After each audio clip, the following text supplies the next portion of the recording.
Mob justice তাহলে জিনিসটা কি? প্রথমত মবের সাথে জাস্টিস কথাটার কোনো যায় না, যদি আমরা জাস্টিসকে একটা ন্যায় বিচার হিসেবে ধরি। মব আক্রমণ হচ্ছে। এখন আপনি মানে এই যে আজকে মাননীয় প্রধান উপদেষ্টার প্রেস সেক্রেটারি এটা বললেন যে মব না প্রেশার গ্রুপ, মানেটা কি? প্রেশার গ্রুপ জিনিসটা কি?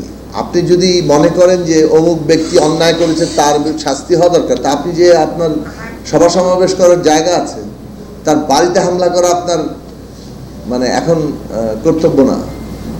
যদি সরকার মনে করে যে তাহলে সরকার কি নিজে এটা উস্কে দিচ্ছে যে অমুককে আমার ধরতে হবে, ধরার আগে একটা নাটক করতে হবে? এ কি আশ্চর্য ব্যাপার!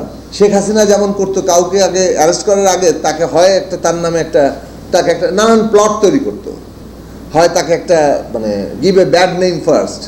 আপনার বহুজনের ক্ষেত্রে এটা বলা যাবে।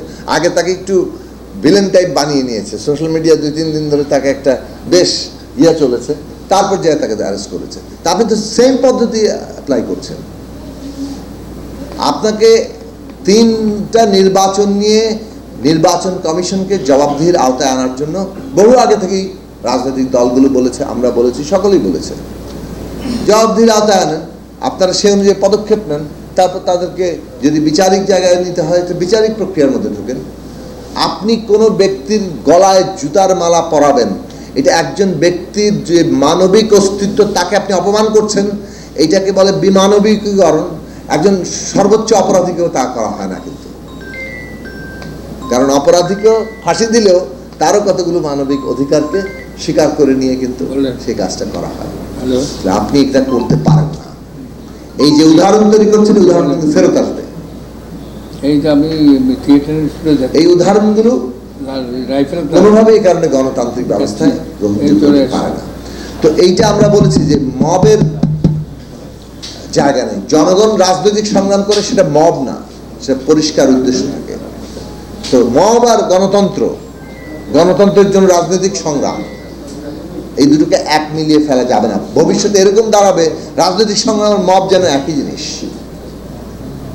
ফলে মবকে জাস্টিফাই করার কোনো রকম সুযোগ নাই। মব কোনো গণতান্ত্রিক ব্যবস্থার অংশ নয়, তাহলে রাষ্ট্র তার নিজের অস্তিত্বকে আসলে নাই করে।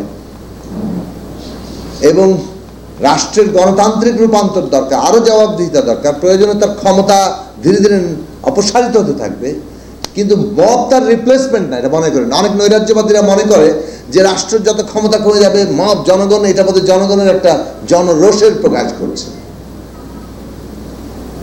এই জনরোষ কিন্তু নানানভাবে হাজির হতে পারে, এটাকে যে জনরোষ হিসেবে স্বীকৃতি দেওয়া হয়। দিস ভেরি ফর্ম, নানান আকার, নানান জিনিসই এই ফর্ম ধারণ করতে পারে।